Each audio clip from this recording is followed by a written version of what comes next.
Assalamualaikum warahmatullahi wabarakatuh. Perkenalkan, nama saya Muhammad Rizky, NIM 2174-2010. Dalam kesempatan kali ini, saya akan menjelaskan cara kerja dari sistem pelumasan.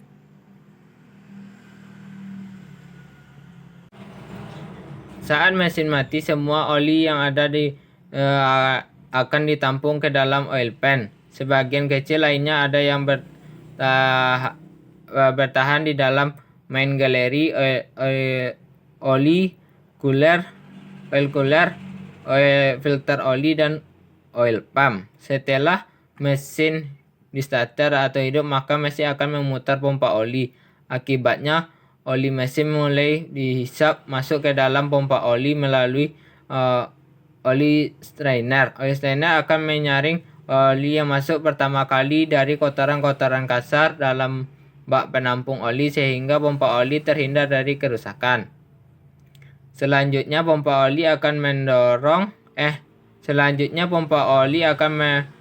memompa oli masuk ke dalam dan mendorongnya menuju ke saluran sistem pelumasan. Semakin kencang putaran mesin, maka tekanan oli akan semakin besar. Untuk mencegah kelebihan dari tekanan oli akibat putaran mesin yang tinggi, maka pressure regulator akan membatasi tekanan yang dihasilkan dari pompa oli. Ketika tekanan berlebihan, maka release valve akan membuka untuk menurunkan tekanan oli dan mengembalikan oli berlebihan ke dalam oil pan.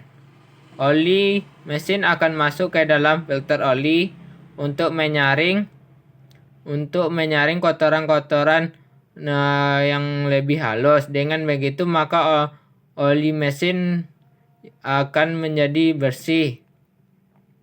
Bisa dialirkan menuju ke oil cooler. Di dalam oil cooler, mesin akan didinginkan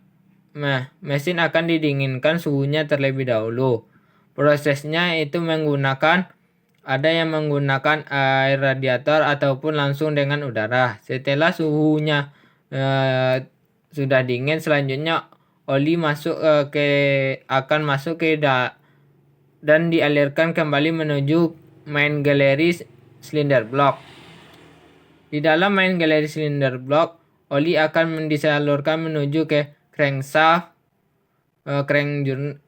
journal. Selanjutnya, oli mesin juga disemprotkan ke dalam piston melalui oil jet. Selanjutnya, oli mesin yang ada dan dialirkan ke cylinder head untuk melumasi bagian crankshaft dan roket arm. Setelah semua bagian dalam mesin sudah mendapatkan pelumasan oli, maka oli mesin akan mengalir kembali ke dalam oil pan untuk kemudian kembali disalurkan ke seluruh komponen sistem pelumasan pada mesin. Sekian dari hasil penjelasan cara kerja sistem pelumasan. Jika ada kata-kata yang salah, mohon dimaafkan. Saya sudahi dengan Assalamualaikum warahmatullahi wabarakatuh.